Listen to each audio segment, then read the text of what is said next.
Now let us discuss PPS important shorts. From Unit 1, I'm giving only 5 questions from each unit. So learn perfectly. ఇంకా మీరు longs మంచిగా నేర్చుకుంటే shorts ఈజీగా రాయొచ్చు. So importance. Unit 1, what is the structure of C programming and define data types in C with examples. Already మీకు long ఇంపార్టెన్స్లో ఇచ్చాను data types. So మళ్ళీ సపరేట్గా షార్ట్స్కి నేర్చుకోవాల్సిన అవసరం ఏం లేదు. సో అదే పర్ఫెక్ట్గా నేర్చుకోండి. Next, difference between while loop and do while loop, ఇది కూడా నేర్చుకున్నాం. And what is the use of if else statement.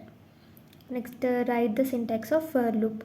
So నేను ఇందాక చెప్పాను కదా లాంగ్స్లో ఫర్ లూప్ అవన్నీ నేర్చుకోమని.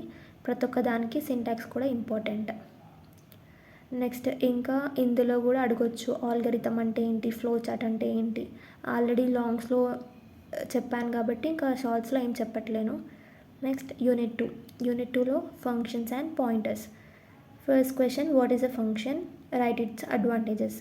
Next, difference between actual and formal parameters. What is a pointer, how it is declared, what is call by value and call by reference, ఇది కూడా నేర్చుకున్నాం. And define scope of a variable. Next, third unit, arrays and strings. What is an array, how it is declared, difference between one dimensional and two dimensional. సపరేట్గా theory లాగా నేర్చుకోకుండా ఇట్లా difference లాగా నేర్చుకుంటే మీకు ఈజీగా గుర్తుంటుంది అండ్ ఎలా ఇచ్చినా రాయొచ్చు. Next, what is string, how it is stored in C.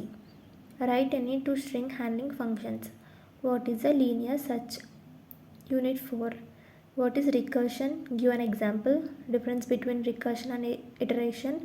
What is the structure, write its syntax, difference between structure and union, what is a recursive function. Next, unit 5, files and searching or sorting. So what is a file, types of files in C. Already longs కి మీరు నేర్చుకున్నారు.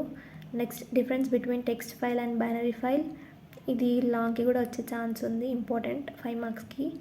Next, what is linear search, what is binary search, name any to sorting techniques.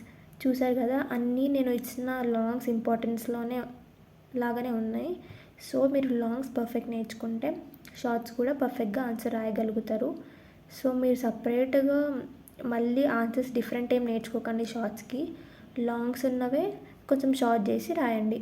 Minimum 5 to 6 lines, half page వరకు రాయండి. And C ప్రోగ్రామింగ్కి మీకు time సరిపోదు. So ఎందుకంటే మీరు programmes, examples అవన్నీ మెన్షన్ చేసి రాస్తారు కాబట్టి 2.5 అవర్స్లో మీరు మీ లాంగ్స్ కంప్లీట్ చేయండి. And half an hour compulsory షార్ట్స్కి పెట్టుకోండి. And 10 minutes for checking, question number correct వేసారో లేదా చెక్ చేసుకోండి. సో టోటల్ 3 hours మీకు సరిపోతుంది.